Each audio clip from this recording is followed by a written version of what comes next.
Assalamualaikum warahmatullahi wabarakatuh. Perkenalkan, nama saya Rahma Nafia Fitsil Aida dari kelas Sistem Informasi 204. Eh, di sini saya izin untuk mempresentasikan tentang analisis kasus intoleransi beragama di Sukabumi dalam perspektif nilai Pancasila. Masalah yang terjadi pada peristiwa ini merupakan pembubaran kegiatan retret keagamaan secara paksa oleh sekelompok masyarakat di wilayah Sukabumi. Bukan cuma pembubaran saja, akan tetapi disertai dengan tindakan perusakan fasilitas eh, pada kejadian tersebut.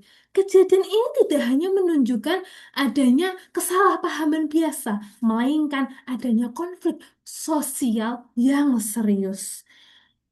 Hal ini juga mencerminkan bentuk intoleransi antar umat beragama, yang mana yang mana suatu kelompok tidak memberikan ruang kepada kelompok lain untuk menunjukkan keagamaan mereka sesuai keyakinan mereka.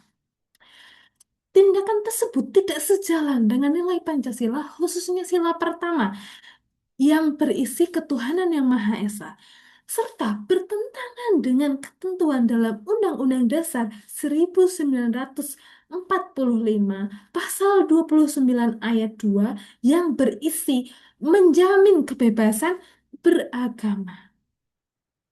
Penyebab terjadinya peristiwa ini disebabkan oleh beberapa faktor yang saling berkaitan. Antara lainnya, anggapan bahwa kegiatan tersebut tidak memiliki izin. Terus adanya tekanan dari masyarakat sekitar. Mereka didominasi kelompok mayoritas, jadi mereka merasa berhak untuk mengatur atau memberikan tekanan kepada kelompok lain.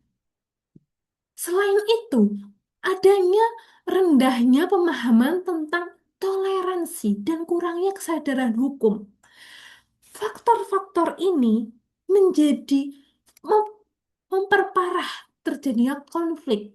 Jadi bukan karena satu faktor saja, melainkan beberapa faktor yang saling berkaitan. Pelaku dalam peristiwa ini adalah sekelompok warga setempat yang bertindak secara kolektif. Yang mana kelompok ini bertindak secara bersama-sama yang menunjukkan adanya pengaruh kolektif dan dorongan dari lingkungan sekitar. Dalam kasus seperti ini, pelaku tidak selalu bertindak individu, melainkan dipengaruhi oleh situasi sosial dan persepsi yang berkembang di masyarakat. Oleh karena itu, hal ini menunjukkan bahwa tindakan ini bukan hanya tanggung jawab individu, melainkan mencerminkan kondisi sosial di wilayah tersebut. Modus operandi yang dilakukan adalah dengan mendatangi lokasi kegiatan secara berkelompok. Mereka memberikan tekanan kepada penyelenggara yaitu siswa SMA tadi untuk menghentikan kegiatan.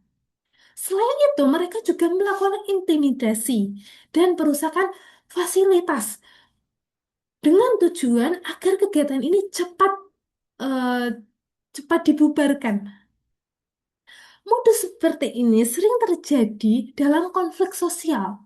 Mereka menggunakan otoritas kelompoknya atau mayoritasnya untuk sebagai alat eh, untuk tekanan atau sebagai alat mencapai tujuannya mereka.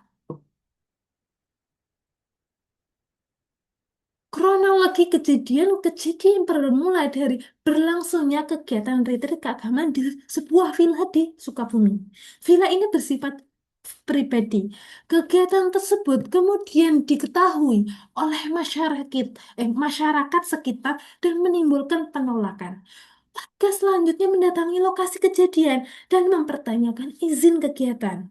Sehingga karena mereka tidak mempunyai izin, mereka akhirnya Akhirnya terjadi pembubaran secara paksa yang disertai dengan tindakan perusakan. Peristiwa ini terjadi di wilayah Sukabumi, tepatnya di sebuah villa pribadi yang digunakan sebagai tempat pelaksanaan kegiatan retreat keagamaan. Lokasi tersebut awalnya bersifat pribadi atau tertutup, akan tetapi menjadi pusat terjadinya konflik antara masyarakat dan penyelenggara kegiatan.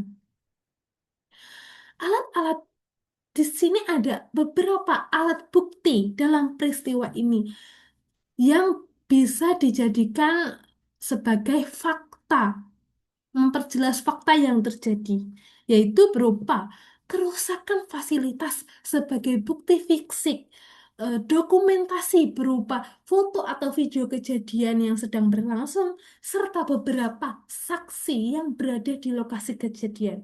Bukti-bukti tersebut sudah cukup digunakan untuk memperjelas fakta siapa yang akan bertanggung jawab atas kejadian ini. Dengan demikian, eh, presentasi dari saya mohon izin undur diri. Apabila ada kesalahan dan sebagainya, saya mohon minta maaf. Terima kasih. Wassalamualaikum warahmatullahi wabarakatuh.